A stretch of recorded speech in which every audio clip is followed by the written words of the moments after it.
The 2022 college football season started rocky with upsets and constant changes in the top 10, but clear candidates for the college football playoff have emerged. Still, a fight for the top four will get even tougher in the next few weeks. Week 10 features the biggest game of the year and a game of the century, with AP number 1 Georgia facing off against AP number 2 Tennessee. The Volunteers head to Athens, Georgia, where both teams will compete to hand each other their first loss of the season. Some of the other exciting matchups include Alabama at LSU, Texas and Kansas State, Clemson and Notre Dame, and Wake Forest and NC State. There's no surprise that the biggest games of the week are filled with SEC talent. Multiple teams from the conference are in the running for the top four after the initial college football playoff rankings released this past Tuesday, as are usual challengers Ohio State, Clemson, and Michigan. This week will show just how good the SEC is and just how underrated the Big 12 is, with incredible conference games on deck. Hello, friends, and welcome to the Week 10 edition of TXN Sports World College Football Thursday. I am your host, Anthony Florio, joined as always by good old MF Michael Fletcher. We are awaiting perhaps the presence of Michael Bullock at some point. If he comes in, we'll catch him up on what he missed. If not, then we'll hopefully have him back with us tomorrow night for the Cerebral Smack Talk. Week 10 of the college football season. It's unbelievable how we're already at week 10. I mean, I feel like just yesterday we just started this whole thing once again. And now all of a sudden, here we are, week 10, the final month of the regular season, which culminates at the end of the month, Thanksgiving weekend, with rivalry week. And then the week after that, championship week. Week after that, Army, Navy. And then after that, it's all about the bowls. Crazy how this has flown by so quick. But nonetheless, here we are, week 10. Let's not waste much more time. We got a loaded docket. We got 20 games to get into, so let's not waste any more time. Let's dive right on in to a rare Friday night game here. We have a rare Friday night matchup that will go down tomorrow night at 10:30 over on ESPN2. And it will feature, now I just want to remind you all that starting tonight and going forward, we will be going by college football playoff rankings going forward. So just to clear the air on that. All right. So with that being said, let's dive on into that first game, which will be tomorrow night over on ESPN2 at 10:30. The number 23 Oregon State Beavers squaring off against the Washington Huskies from Husky Stadium at Alaska Airlines Field in Seattle, Washington. This will be over on ESPN2, as I mentioned. Roy Philpott, Andre Ware, and Paul Carcaterra will have the call. And believe it or not, Washington is opening up as a 4.5-point favorite, if you can imagine that. So here we go. Aside from its loss to Utah, Oregon State has been a legit team the entire season. The Beavers are 6-2 with their only downfalls coming against Utah and USC. They were inches from defeating the Trojans and have continuously put away teams that they're favored against. Despite starting quarterback Chance Nolan with concussion protocol being out for multiple games, the Beavers are on a 3-game winning streak. Washington has also played relatively well throughout the season, except for a major hiccup against Arizona State. The Huskies' offense is incredibly underrated, averaging over 40 points and 500 yards a game. This is a matchup that usually favors the home team, but Oregon State's hot streak, I believe, will continue in Washington. So I'm going with Oregon State to win this game. I say they do so by a final score of 34-28. Give me Oregon State. So, MF, what a year for the Pac-12. All coming out of nowhere, doing really well. The last team I was expecting to do well was Oregon State, but here they are, number 3. Yeah, Oregon State kind of flying under the radar. Many people did not believe that they were going to be this big or doing this well at this point in the season, but here they are, and they're looking really good. And now they're going up against a pretty good team. And you kind of have a feeling the same way as I know we were kind of privately thinking about it, and I was feeling the same way. I think Oregon State is about to really turn it up. They're really about to do something really good. So yeah, I got really nothing more to add, and I'm in almost a total agreement with you. I think Oregon State's going to win as well. So nothing more to say, and let's just move on. All right, MF, and you'll be leading off on the first of our Saturday games. 4 high noon games now. And we start with the number 2 team in the CFP, the Ohio State Buckeyes. They're going on the road against the Northwestern. They will be on the road against the Northwestern Wildcats. And that will be at Ryan Field in Evanston, Illinois. That's the home of Northwestern. This game will be over on ABC. And on the call for that one, it will be Sean McDonough, Todd Blackledge, and Molly McGrath. Ohio State opening up as the largest favorite of the week. Let me just double check and make sure that that's the case. Yes. Ohio State opening up as a 38-point favorite. Yeah, this won't take long, will it, MF? Now, this won't take very long. It's going to be Ohio State. The committee rewarded them really well, really handsomely, by giving them the number 2 ranking going in. Obviously, they're gonna show the committee why they are really good and everything else. Northwestern's not really going to be much of a threat here, so yeah, nothing really more to say. Ohio State should win this one and win it in a laugher. So, Floria, what's yours? Agreed. This is another contest that won't be close. Ohio State is one of the most explosive teams in the country, and Northwestern will have no answer for its offensive attack. The Wildcats have allowed 28.8 points a game, and that number will rise after Saturday's outing. The Buckeyes haven't lost a game this season, and they'll be playing a team that's allowed over 30 points in 3 straight games. The Buckeyes need to be dominant in this matchup to continue to show the selection committee just how good they are, and they'll be exactly that. Easy win for Ohio State, 52-16. Ohio State all over Northwestern. So not much more to say there. Let's move on to our next high noon game, and it will feature the number 7 TCU Horned Frogs at home, hosting the Texas Tech Red Raiders from Amon G. Carter Stadium in Fort Worth, Texas. This game will be over on Fox, and big noon Saturday on Fox. You know who that means. Gus Johnson, Joel Klatt, the All-American girl, Jetty Taft. TCU opening up as an 8-point favorite, and quarterback Max Duggan and the TCU Horned Frogs continue to be underrated despite multiple wins against ranked opponents. TCU might be the sneakiest undefeated team in the country with an electric offense that's averaging 44.3 points a game. The Horned Frogs are putting an average of 518.6 yards on the board, and no team has been able to find the blueprint to stop them. There hasn't been many teams as streaky as the Red Raiders, though, beating teams like Texas and West Virginia, but losing 4 of their last 6. TCU is going to be one of the few undefeated teams left in the country after this week, which should give it a bright spotlight. I say TCU will win this game.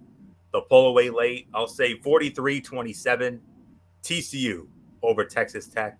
So not much more to say. MF, watch out for TCU. We got a dark horse here. Yeah, absolutely. They're right outside that top 6. That would be a guarantee New Year's 6 bowl. But I do believe TCU would be good enough that even though they don't make the top 6, that they should actually get an invite as an at-large in one of these New Year's 6 bowls. So I think they'll continue to keep their hot streak going. I think they'll make it in there.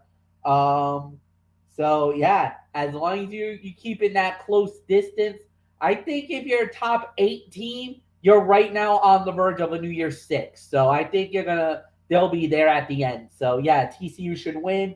Play on next game. All right, MF, and you'll be starting on that one, of course. All right, just wanted to be sure on this one. All right, so next up on our docket, our third high noon game, and this is a battle out of the ACC, as it will feature the number 17 North Carolina Tar Heels on the road against the Virginia Cavaliers from Scott Stadium in Charlottesville, Virginia. This game will be over on the ACC network. And on the call for that one will be West Durham, Roddy Jones, and Taylor Davis.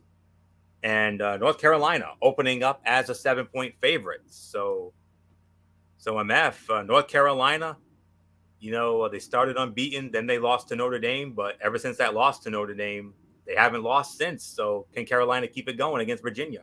Yeah, I kind of feel like North Carolina has definitely started to turn the corner a little bit here. I believe they'll win this game on Saturday. It's not going to be easy. It's going to be hard, but I do got North Carolina winning. So yeah, nothing more to say. Floyd, what's yours? The Tar Heels are steamrolling through the ACC with 4 straight conference wins. Quarterback Drake May hasn't gotten the credit he deserves, especially with the production he's displayed as a freshman. May is tied at number 1 in the nation with 29 touchdown passes and is number 4 with a 90.2 QBR and 2,671 yards. It's just disrespectful at this point that he's not talked about with higher regard.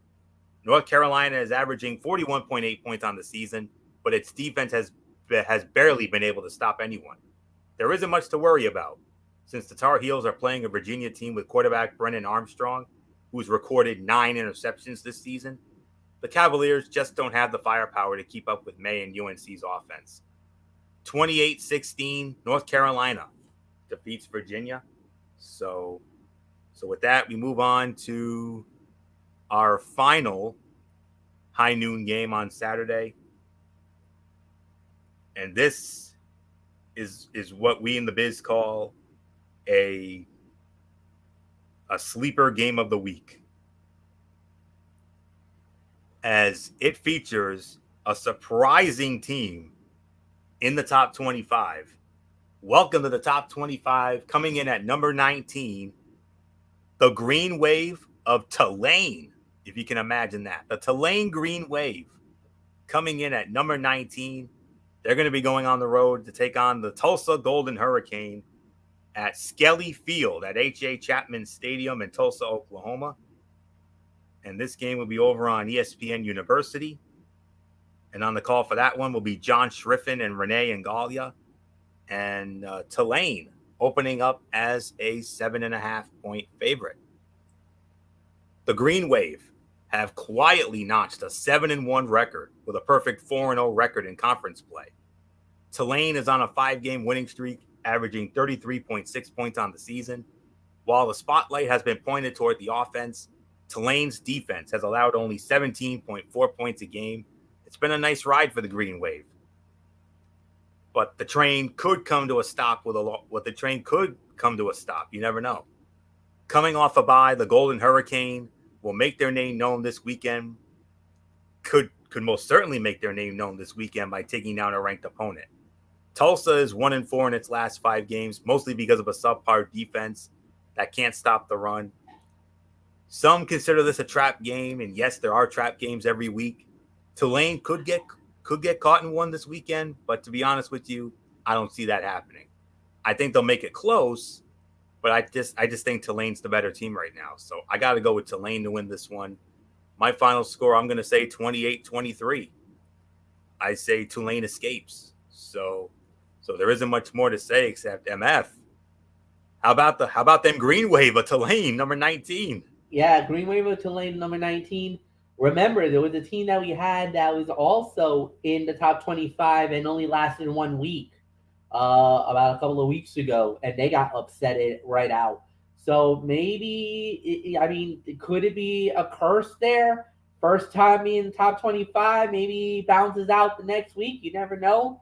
But I believe Tulane's going to win this game, though. I think we'll see them for at least a couple more weeks. I just don't see anything else there, but we'll wait and see. So we're done with the noon. Oh, daddy! What a way to start the 3:30 slate. Woo! A loaded 3:30 slate. We got 7 3:30 games here. But the first one is the best of them all. Main event. Oh, yeah. Here we go. 7 3:30 games, and what a way to start it off with not only the game of the week, but to this point, the game of the year. And if we're going by the AP poll, it's the game of this. It's a rare game of the century. A game of the century, the first game of the century we've had since 2019, when LSU and Alabama battled it out in that epic shootout at Bryant Denny. We all remember that. But in this case, we go by the CFP rankings, and coming in at number 1, if you can believe this, the Tennessee Volunteers. And they're going to be squaring off against the number 3 Made in Georgia Bulldogs, the reigning, defending college football playoff national champions. And to make it even bigger, it's the SEC on CBS. Brad Nessler, Gary Danielson, Jenny Dell, they'll be at Sanford Stadium in Athens. College game day at the Hedges as well. Indeed. They're going to be there. Yes, sir. And Georgia opening up as an 8-point favorite. For a game of this magnitude, MF, you know where I got to go with it. You know what I got to do. And I know you love it when I do it. This is especially for you.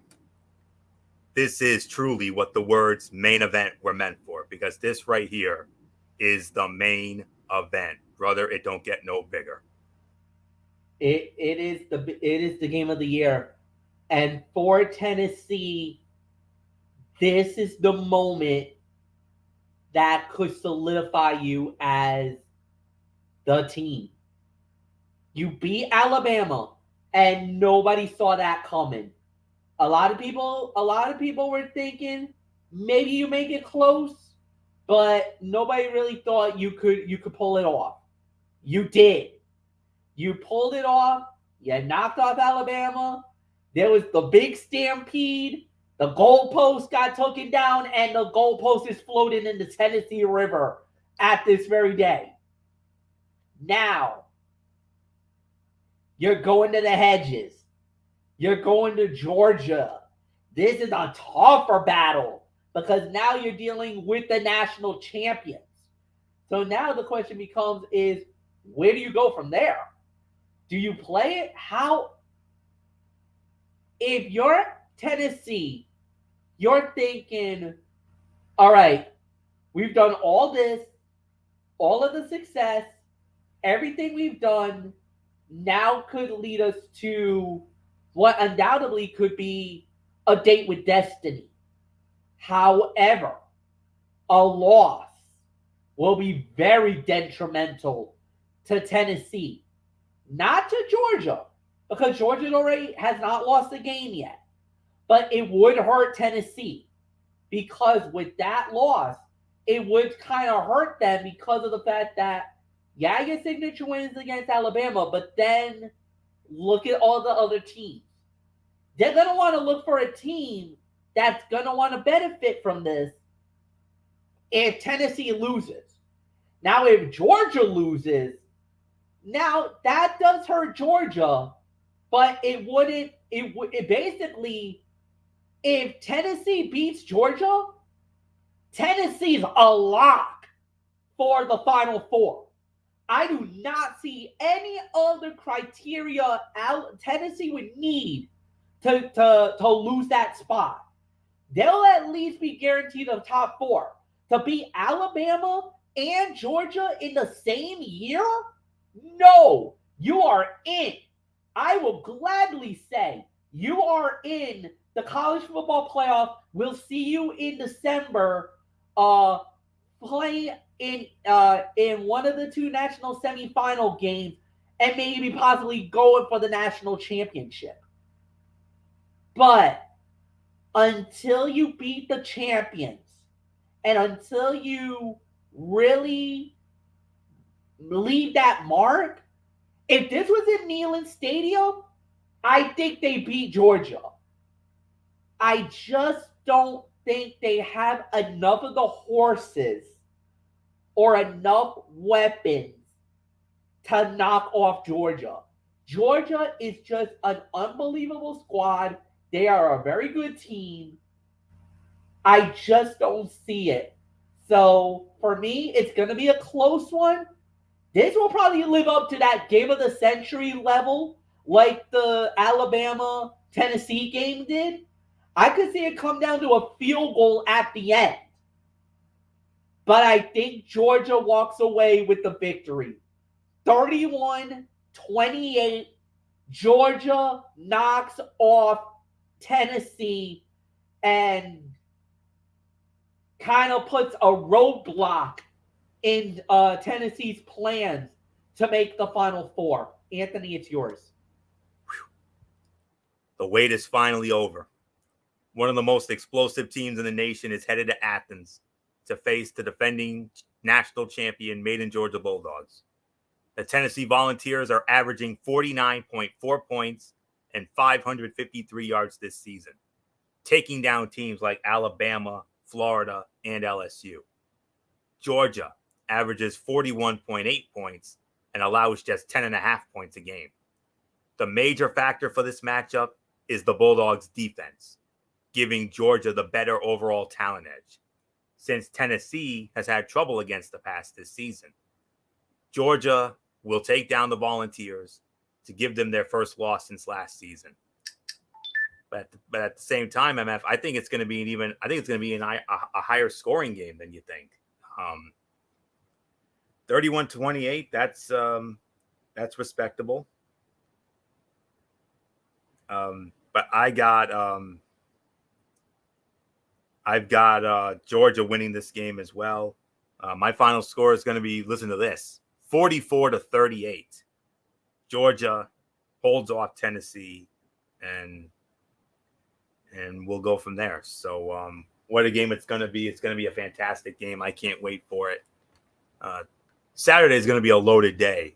I mean, if you're a fan of college football, Major League Baseball, and professional wrestling, Saturday is a perfect day for you. What a day to be alive for it. Because you got the WWE Crown Jewel pay-per-view, you got this game, and you've got two other huge main event games in college football this week that we're going to get into in a little while. And then on top of that, we got Game 6 of the World Series. What a day to be alive, and what a day to be a sports fan. Saturday is going to be a perfect day for all of us. So I would love to see Tennessee win. I really would, because you guys know how much I love underdog stories and all that. But it's got to be Georgia for right now. And we have a final from Thursday Night Football. The Philadelphia Eagles remain undefeated. They defeat the Houston Texans 29-17. Philly now 8-0. Houston a dismal 1-6-1. MF, is there something you wanted to mention? I just wanted to give a quick thought about the well, not really about the Thursday night games, but about that Georgia Tennessee thing. Just a quick thought, and that is that Tennessee is playing with the house money if you really think about it. Absolutely. Because nobody expected them to be this good. Nobody expected them to be this big. I certainly at didn't. This point in the season. We were thinking maybe middle of the pack, maybe near the bottom of the SEC. Where they've been. Yep. But I think they started to believe in themselves was that LSU win. They started to believe that, hey, this is a little bit different. The minute they caught all our attention was when they knocked off Alabama. Game of the year to this point. That was the moment where where all of us were like, whoa, wait a minute. This is not the same Tennessee that we know. Like, this is a special team. So if Georgia wins, it'll be like, well, they're the national champions. That was what they were expected to do. No big surprise. If Tennessee knocks off Georgia, game changer. Now we're talking. They're for real. For real. I mean, not only are we talking for real, but it literally opens the door for so many teams. Because remember, Georgia's holding one of the top four spots. This game's going to cancel each other out. You would think. Somebody's going to stay. If Tennessee wins, I don't see how Tennessee does not make the playoffs. I mean, to have LSU, Alabama, and Georgia as your biggest wins of the season, how do you not put them in?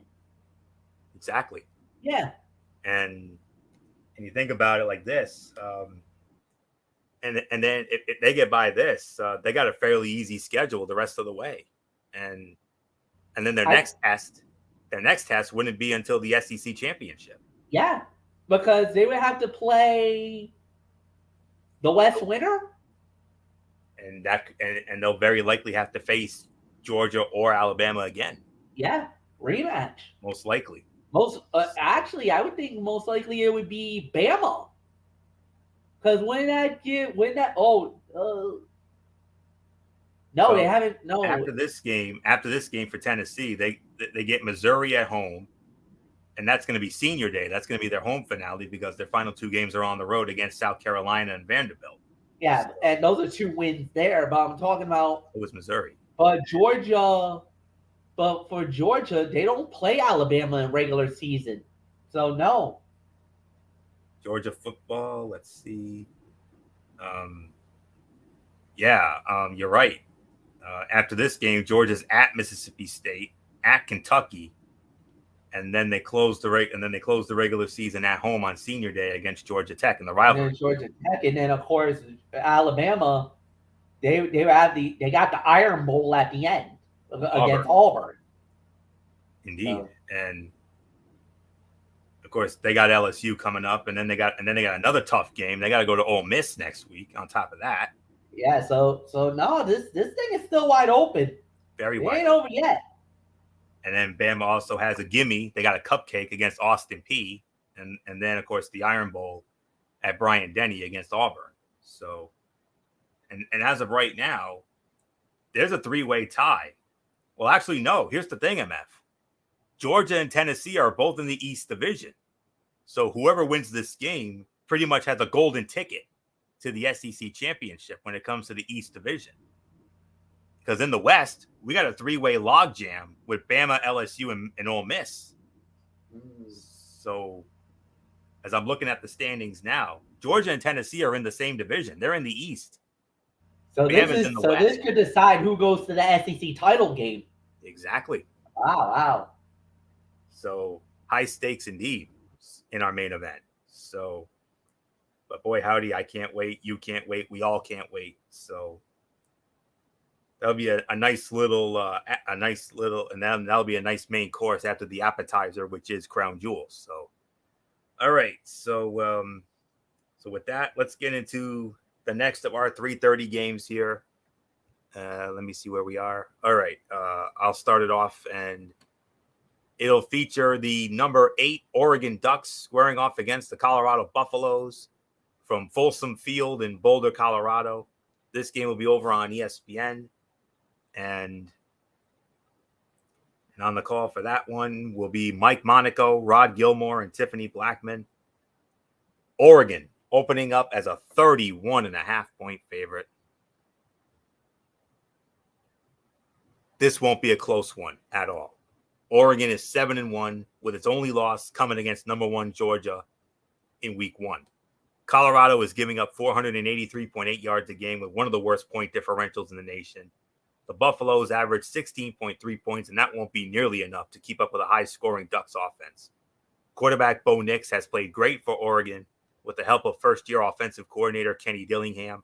The Ducks will head to Buffalo's territory and pummel Colorado on the road. 45-17, Oregon all over Colorado. Not much more to say here. MF, Oregon, we all remember they got manhandled and dominated by Georgia.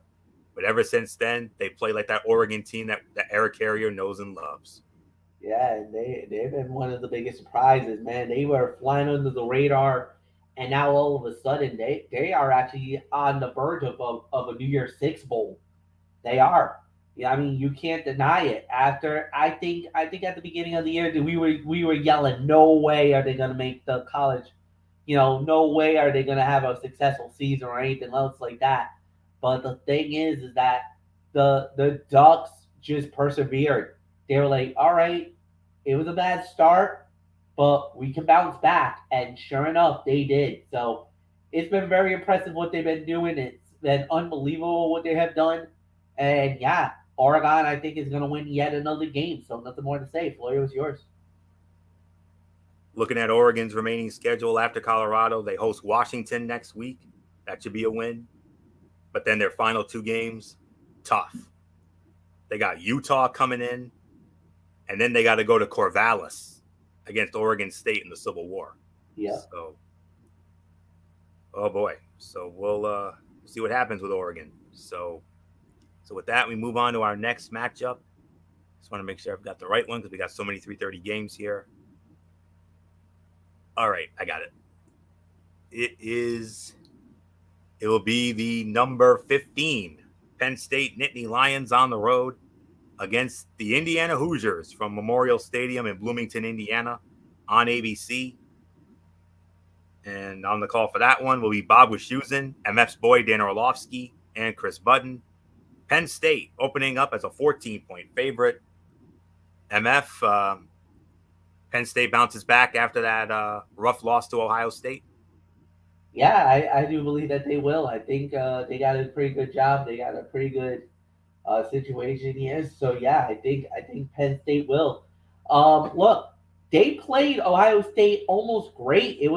Everything was going good for them for the first 3 quarters, and then that fourth quarter, just everything just fell apart. Ohio State kind of was like, enough is enough. They dropped the hammer, and then once they did, that was it. It was game over. Um, they gotta maintain that play for all 4 quarters, and I think they will. So yeah, nothing more to say here. I think Penn State will bounce back and get a nice victory here. So Floyer, what's yours? It's been a rough 3 weeks for the Nittany Lions, but it's been a rough year for the Hoosiers. Penn State has lost 2 of its last 3 games, which is discouraging, but the recent competition has been fierce. Penn State has played Michigan, Minnesota, and Ohio State. So there's reason to keep the Nittany Lions in the top 20. They're led by a quality defense that forces turnovers. Indiana's season is nothing short of unusual. The Hoosiers started the year 3-0, and they have not won since. That streak will continue this weekend when Indiana is unable to find any yards on the ground and has trouble scoring. Penn State won't be a riser after a win against Indiana unless it demolishes the Hoosiers on the road. But I think Penn State will win comfortably. I'll say 32-17, Penn State over Indiana. So move on to our next matchup. The number 16 Fighting Illini of Illinois, and they're going to be hosting the Michigan State Spartans. And that game will be live from the University of Illinois Memorial Stadium in Champaign, Illinois. This game will be over on the Big Ten Network. And on the call for that one, it will be Corey Provis, Matt Millen, and Elise Menaker. And Illinois opening up as a 17-point favorite. So let me find this one.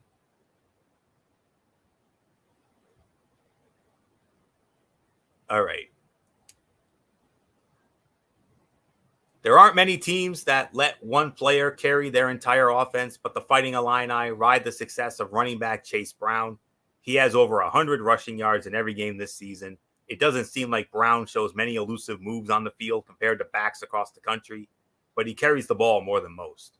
While the story of the Illinois season has been centered around Brown, the defense has been elite. It is allowing just 8.9 points and 75.6 yards on the ground.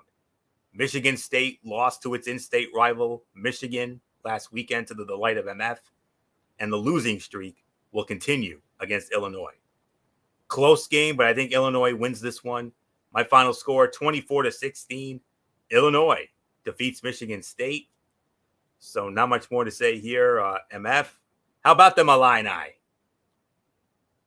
I think they're going to win this game as well. Not only that, but remember, four Michigan State players were suspended indefinitely after a little dust up after the game was over between Michigan State and Michigan. There was a little bit of a brouhaha in the locker room area. I don't know the full details, so I'd rather not get into it. But it sounded like it was a deplorable act by Michigan State. So I don't know like I said, I don't know all the details. I heard about it. I know there was a fight that broke after the game was over. I don't know who instigated it, so I'd rather not say anything. But I will say that I got I got Illinois winning the game, so nothing more to say, Floyo. Let's go. All right, MF, and we move on to our next 3:30 game out of the Big 12, as it will feature the number 18 Oklahoma State Cowboys on the road against the Kansas Jayhawks. From, I just had the name a moment ago. Let me pull it back up here. David Booth, Kansas Memorial Stadium in Lawrence, Kansas. And this game will be over on FS1. Tim Brando, Spencer Tillman will be on the call. And Kansas opening up as only a 1-point favorite. All right, MF. Kansas got off to an unbelievable start. They started, I believe, 5-0, but they have since sputtered and have lost 3 in a row.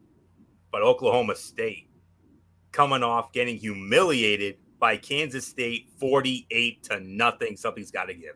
Yeah, something definitely has to give. I don't know. This this one actually got labeled as a pick on my end, so that's a little surprising. So I don't know. This is going to be interesting to play. Man, I want to say Kansas, but honestly, I really don't know. I kind of feel like I, I'm kind of a little nervous about that one. I'm gonna go with the ranked team here. I think Oklahoma State's gonna win it. I think they're gonna be a little more angrier after that embarrassing performance. So that's why I feel like they're gonna win this. So really nothing more to say. Florio, it's yours. This all depends on the health of Oklahoma State quarterback Spencer Sanders. The Cowboys had one of their worst games in recent memory, losing to Kansas State 48-0 on the road. It was definitely a quote unquote burn the tape game for Oklahoma State since it had Sanders for most of the game. Despite the miscues from the Cowboys, Kansas hasn't been the same with starting quarterback Jalen Daniels out with a shoulder injury. After one of the best starts in program history, they've lost 3 straight conference games. Daniels may be able to put Kansas back on track when he's available, since he's eyeing a return this season. If Sanders is able to suit up against Kansas, the Cowboys will leave town with a victory, but it's a toss-up if Daniels is back in the lineup. But for right now, I agree with you, MF. I'm going with Oklahoma State to win. Very close. I'm going to say 26-24. Oklahoma State survives Kansas. So not much more to say. Let's move on to our next 3:30 game. We got 2 left, and it'll now feature the number 20 Syracuse Orange on the road against the Pittsburgh Panthers from Acrisure Stadium, formerly Heinz Field in Pittsburgh. This game will be on the ACC network. And on the call for that one will be Chris Cotter, Mark Herzlich, and Lauricia Harris. Pittsburgh opening up as a 4-point favorite. All right. Syracuse got a lot of hype earlier in the season, but it quickly went back in its shell after facing real talent. The Orange have decent wins against Purdue and Louisville, but the formula for stopping them has become clear. Instead of dealing with quarterback Garrett Schrader and running back Sean Tucker in a top 6 run game, opponents gain an advantage when they make Syracuse throw. The Panthers were another team with high expectations heading into the season, but transfer quarterback Keaton Slovis and company have sputtered to 4-4. The Orange simply have more cohesiveness throughout their roster that should favor them, even on the road. This will be the definition of a run-heavy game with Tucker and Pittsburgh running back Israel Abanikanda going jab for jab. But I think Syracuse is going to bounce back after those 2 back-to-back losses at Clemson and then at home against Notre Dame. I say Syracuse ekes this one out. I say they'll steal one in Pittsburgh. I'm going to say 27-24. Syracuse gets back on track. So MF, that's the big question. Can Syracuse get back on track after those 2 tough losses to Clemson and Notre Dame? Yeah, I mean, that's really going to be the question. And they're not going up against an easy team either. That's also the other problem that they're going to be running into, because when you're talking about a team like Syracuse to go up against Pittsburgh in Pittsburgh, ooh, that's not an easy place to play either. So I don't know. I'm kind of a little bit on the fence here. I'm gonna go with Syracuse, but I'm not as positive about that game either. So nothing more to say. Floyer, it's yours. All right, final 3:30 game on the docket, and here we go. It's the number 25 UCF Knights. UCF back in the top 25, and they're going to be squaring off against the Memphis Tigers, and that will be at Simmons Bank Liberty Stadium in Memphis, Tennessee, and I think it's the Liberty Bowl. I think that's Yes, what they're calling. Okay, that's what it's. Liberty Bowl Memorial Stadium ah, in Memphis, Tennessee. yes, sir. And this game will be over on ESPN2. It'll be Beth Mowins with Kirk Morrison and Stormy Bonantoni, and UCF opening up as a 3.5 point favorite. And if you remember, about a good few years ago or so, UCF once upon a time were the darlings of college football. They sputtered a little bit, but UCF back in the top 25 after their biggest win in quite some time when they beat Cincinnati last week. Yeah, and got a 6-2 record for the season. They've done pretty well for themselves. But you're going against Memphis at the Liberty Bowl. Not an easy place to play, no doubt about it. But I do believe UCF. I think they finally figured it out. I think they found out their identity. I think they found out how to play it. So I think UCF is going to win this game. So I got really nothing more to say. Anthony, it's yours. All right. Let's see what I have. All right. The 6-2 UCF Knights are in the AP top 25 for the first time in the Gus Malzahn era. They defeated a ranked Cincinnati team to propel themselves into the rankings, despite losing the previous week to East Carolina. It looks like they'll keep a position there since they're playing a Memphis team that's on a 3-game losing streak, had a 1-4 record in October, and has fielded one of the worst defenses in the AAC. Memphis may be able to go shot for shot with UCF's offense, but the Knights are only allowing 17.6 points a game, while the Tigers have given up an average of 31.1 points. Both quarterbacks have had trouble taking care of the ball at times, so whichever defense can make the biggest impact will give its team the edge. UCF may be on the road, but a game at Memphis never hurt anybody. I say UCF wins, but I think it's going to be close. I'm going to say 24-19 UCF over Memphis. So I believe that is it for the 3:30 matchups, and I believe now we go into prime time. And just want to be sure. Yep, we talked about all these games. All right, so now we move on to the primetime games, and we're going to move on to the first of our 2 7:00 games, and both of these 7:00 games are big games. But first, we have the number 2 game of the week. The other big main event in the SEC, as it will feature the number 6 Alabama Crimson Tide on the road against the number 10 LSU Tigers from Tiger Stadium in Baton Rouge. This game's on ESPN. And this game is so big, you got Chris Fowler, Kirk Herbstreit, and Holly Rowe working it. So you got Fowler and Herbie on this one on ESPN. And Alabama opening up as a 13.5-point favorite. Head coach Brian Kelly and the Tigers started the season slow with a loss in week 1 in the Superdome to Florida State, but it's been mostly positive from there. The only loss after their opening game came against the juggernaut Tennessee Volunteers. It's been an up and down road for the Tigers, but they've had back-to-back weeks scoring more than 40 points against SEC opponents. The Tigers would have a good chance to keep the streak alive if they were playing basically anyone other than Alabama in their division. The Crimson Tide know that it's time to hit the gas if they want to be playing for the national championship. It may not be the season that head coach Nick Saban drew out, but a win against LSU Saturday night will give the Tide more momentum. I say Alabama wins barely. I think they'll pull away in the fourth quarter. Bama wins 42-32. That's a 42-32 final. I got Alabama winning. It's not going to be the easiest next victim, but it will be next victim nonetheless for Alabama. So not much more to say. MF, number 6 Alabama, number 10 LSU, Tiger Stadium, Baton Rouge, under the lights on Saturday night with Fowler and Herbie. number 2 game of the week. Yeah, I'm also in agreement here. I got to go with Alabama as well. I kind of feel the same way like you are. I feel like it's not going to be the most flashiest or the best battle, but I do believe that that Bama should be able to handle the job and win this game. So I got really nothing more to say. So Florio, it's yours. All right, MF, and we move on to the other 7 o'clock matchup, and it's another one of our games of the it's another one of our big games of the week. The number 13 Kansas State Wildcats at home at Bill Snyder Family Stadium in Manhattan, Kansas. Back at home once again, and they're going to be hosting the now number 24 Texas Longhorns. This game will be over on FS1 with Jason Benetti and Brock Heward, and Texas opening up as a 2.5 point favorite.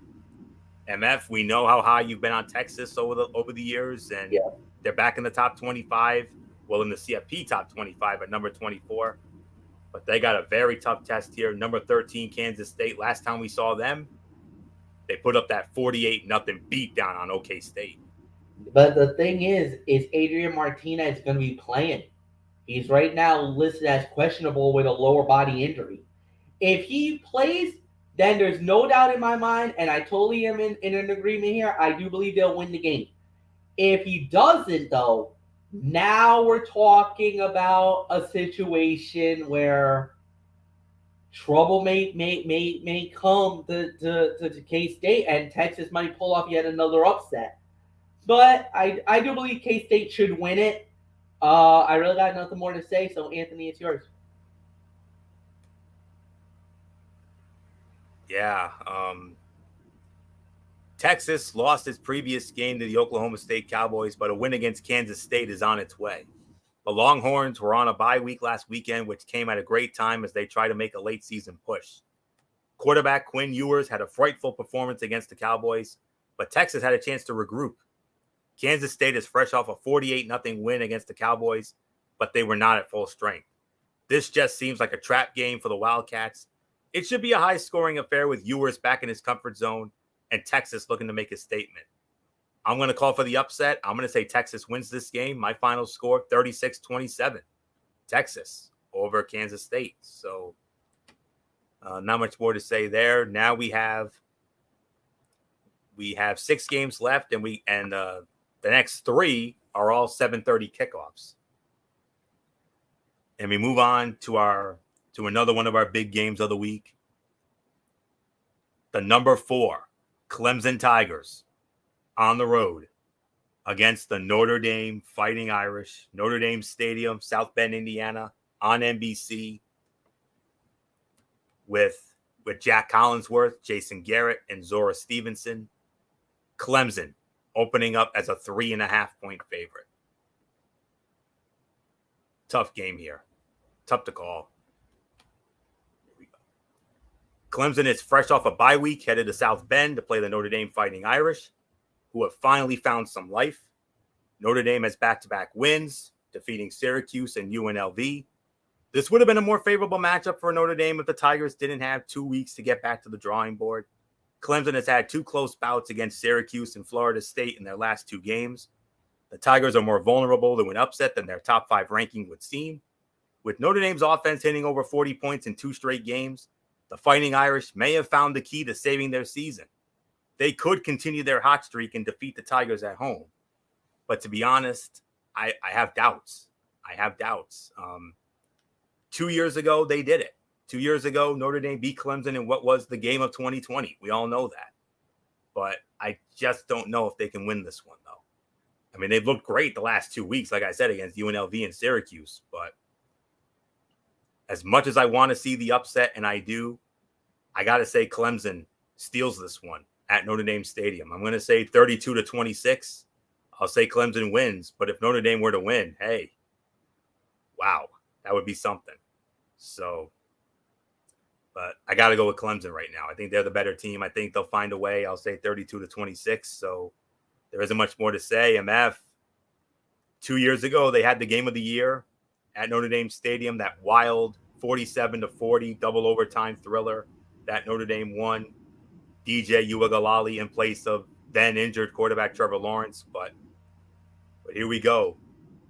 Clemson being back to being Clemson after a little bit of a layoff for them. But Notre Dame, they started 0-2. They played well ever since. Only one loss, but that was an embarrassing loss to Stanford. But I mean, it was one thing to beat Syracuse, but I don't know if they can. I got doubts, like I said, but what if Notre Dame does the unthinkable for the second time in 3 years? Well, if they do the unthinkable and win, at least it gives Notre Dame a nice win to work off. It'll be a great moment for the young coaching staff. It'll solidify their moment, but it also hurts Clemson's chances of making the college football playoff. That is going to be more of the factor. I don't think Notre Dame's going to be a factor in the college football playoff. I don't think they're going to make it this year because of too many bad losses. But a win here for Notre Dame would be the signature win for their season. That is what you're looking for, Anthony. A signature win, a moment where you could say, "All right, this is our coach. He can actually do great. He's given us something to believe in for 2023." And I think that's what you're looking for more than anything else. To beat Clemson, to knock them off, that, like I said, it'd be a signature win. Even though I think college football playoff is not in the future for Notre Dame, but to win a game like that would be a boost to the morality. It'll ease the tensions on the Notre Dame faithful because and make them bowl eligible. Huh? And that would make them bowl eligible. This would be win number 6. Yeah, it would make them bowl eligible as well. So for honestly, this is why this is going to make this a big moment for Notre Dame. You win a game here, you're in. You're going to be playing for a bowl at some point. So for me, you're hoping for the upset more than anything else. Are they going to get it? I don't know. I mean, they're up and down. I honestly don't see it, but I would love to see Notre Dame get the upsets, but I don't think they're going to do it either. So nothing more to say. Floyo, it's yours. All right, MF, and we go from my team to your team. The number 5 Michigan Wolverines on the road taking on the Rutgers Scarlet Knights. And it will be, we've got the number 5 Michigan Wolverines squaring off against the Rutgers Scarlet Knights from SHI Stadium in Piscataway, New Jersey. This game will be over on the Big Ten Network. Brandon Gaudin, Jake Butt, and Rick Pizzo will be on the call. Michigan opening up as a 26-point favorite. MF, this was last week was another one of the games that you always circle in blood red on your calendar. You got Michigan. You wanted Michigan State. You got them. Yeah, you handled your business last Saturday night, 29-7 win. Now you go to Rutgers. And Michigan, all they have to do is win because, Tennessee and Georgia, they're going to cancel each other out. So if Michigan wins here, which they're very heavily favored to do, they could easily be easily in the top 4 come the next rankings. Yeah, and then basically we just got a whole serve, and then we just got a whole serve, continue to win. I know we got Illinois somewhere along the way, and then we got the big one against Ohio State, and that's gonna probably be the second game of the century. That could end up being the second game of the century of the college football season, just like how Georgia and Tennessee is. Michigan might be on the verge of a game of the century battle against Ohio State, and we'll let the chips fall where they may there. Obviously, Michigan is going to win this game. There's really nothing more to say. So, there's really nothing more to add, and we just move. Anthony, I got Michigan winning. So it got scary at the beginning, but then they dominated and got the job done. So really nothing more to say. So Floyo, it's yours. All right. You're at Rutgers this week. Then they're at home against Nebraska the following week. And then the last 2 games are the tough ones. You got Illinois coming in on November 19. And then rivalry week, the big one, the main event at Ohio State at the Horseshoe. So you got 2 winnable games here. maybe a third Illinois. I mean, we'll have to wait and find out in the big house. But it all depends on the Ohio State game. That's the make or break right there. So they win, they're golden. They lose, I don't know. But we'll see. We'll see. But anyways, the Wolverines are rolling through their schedule. They haven't had a game end with a one-score difference since defeating Maryland in September. Michigan is playing phenomenally well on defense, and the rushing attack is one of the best in the country behind speedy running back Blake Corum. The Wolverines are looking to get back in the CFP after a mortifying appearance last year against Georgia. Michigan has a new look and confidence to them behind quarterback J.J. McCarthy. He doesn't put up fancy numbers or many Heisman-level performances, but the Wolverines live through their success on the ground, and a team like Rutgers won't have an answer for that. Easy win for Michigan, 38-13. Michigan all over Rutgers. So not much more to say there. We have a few games left.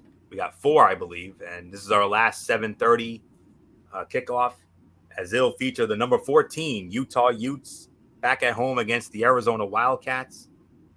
Rice-Eccles Stadium, Salt Lake City, Utah. Pac-12 Network, Ted Robinson, Yogi Roth will be on the call for that one. Utah opening up as a 17.5-point favorite. Utah. Two offenses with the ability to regularly put the ball in the end zone will face off in Salt Lake City Saturday night. This Pac-12 matchup features the 6-2 Utah squad, which has fared well in conference play with a 4-1 record. Arizona is 3-5 with 3 straight losses. The Wildcats have given up 39 or more points in each of their losses. The Utes are still in the hunt for the top spot in the Pac-12 rankings, currently trailing USC, Oregon, and UCLA. Arizona's poor defense that gives up 475 yards a game won't be able to stop the Utes. Quarterback Cameron Rising will lead Utah to their 7th win of the season. I got Utah winning 37-23 Utah over Arizona. MF, your thoughts? I agree. I'm going to go with Utah as well. I think they're really starting to turn, they're really looking like a real strong team. I think they'll win this game and they'll win this one going away. So, Flory, what's yours? All right, 3 games left, and we have one 8 o'clock kickoff here. We have an 8 o'clock kickoff for our next matchup, as it will feature the number 21 Wake Forest Demon Deacons on the road at the number 22 North Carolina State Wolfpack, Carter Finley Stadium, Raleigh, North Carolina. ACC Network, Dave O'Brien, Matt Hasselbeck, Kelsey Riggs on the call. Wake Forest opening up as a 4-point favorite. MF, another something's got to give game here. NC State playing without their star quarterback Devin Leary out for the season. Wake Forest coming off an embarrassing loss of their own, where they committed, I believe, 8 turnovers in an embarrassing loss at Louisville. Yeah, and the problem is the Dennis Leary injury. The Leary injury is devastating. It hurts. And I think that's why Wake is going to benefit from that. I got the Wake Forest winning the game. Go into a backup quarterback with a high-profile game like this. This is a big matchup. I just don't see. I think the moment's going to be too big.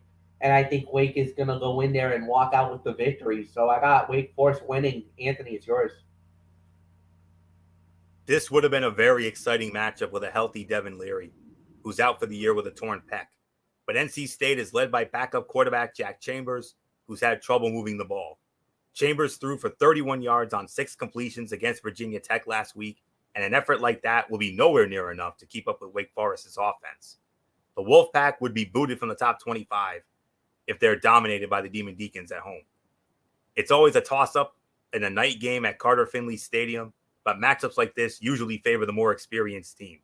Quarterback Sam Hartman and wide receiver A.T. Perry will lead Wake Forest to an important ACC win on their road of vengeance toward the conference title.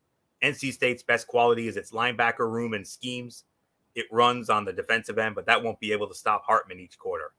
Wake Forest wins. My final score, 33-24. Wake Forest over NC State.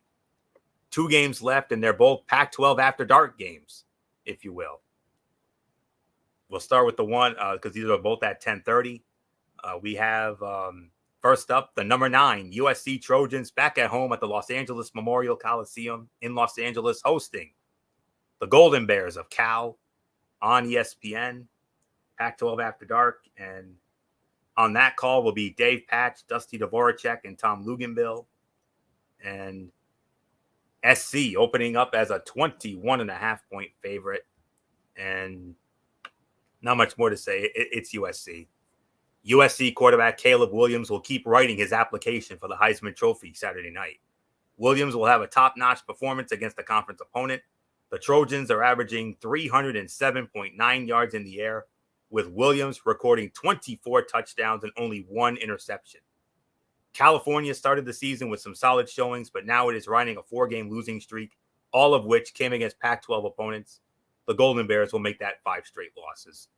USC wins going away, 36-17. USC all over Cal. MF, your thoughts?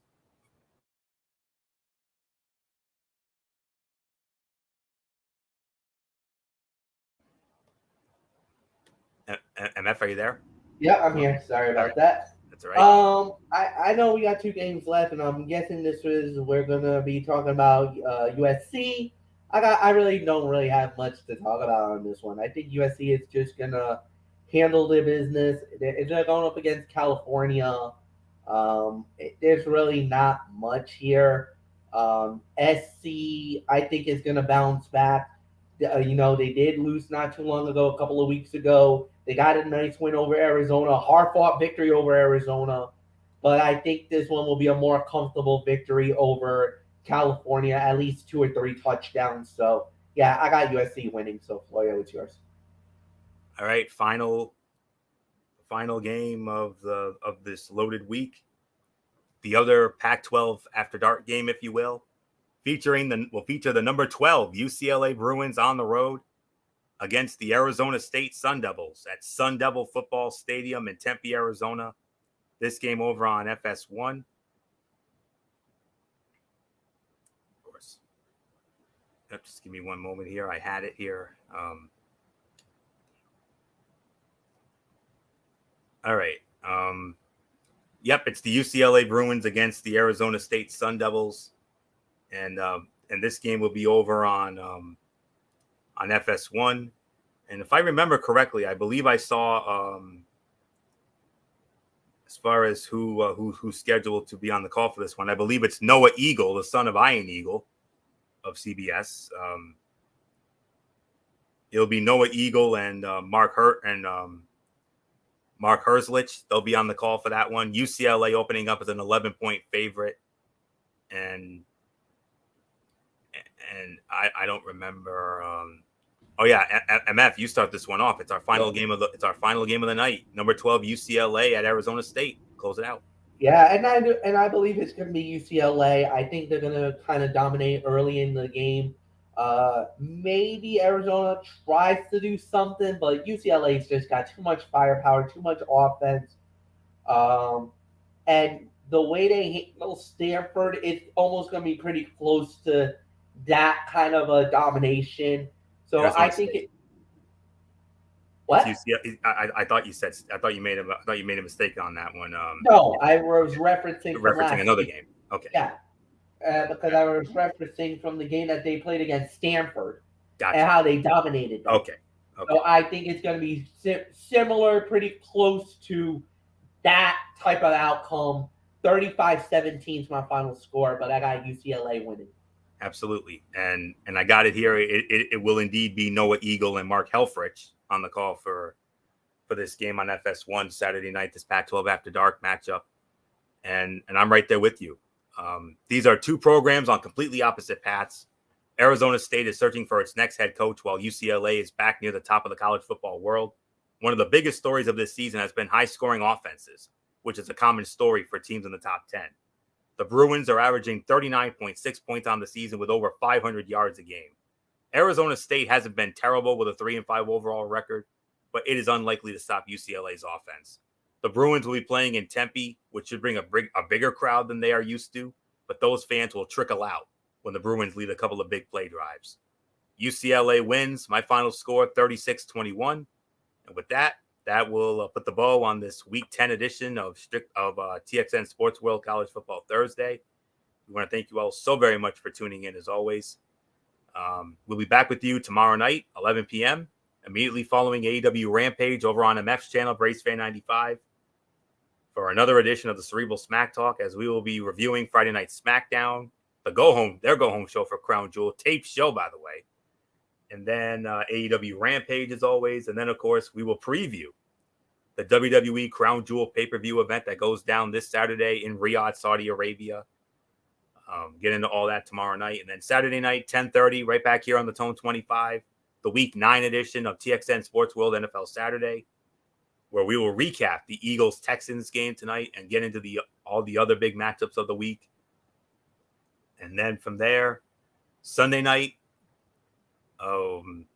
what time did you figure I'm at? 10:30 Sunday night for that Crown Jewel recap show? Because I know you mentioned it last night. So I know we'll figure that out. But I do know Sunday night we will have a recap show for Crown Jewel, a special edition of Talking Wrestling TXN.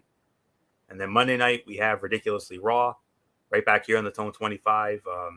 The Raw fallout from Crown Jewel, and then we start the road to the Survivor Series, because that's next up after Crown Jewel. So do that, as well as my latest Tony's take on Impact Wrestling and NXT Level Up.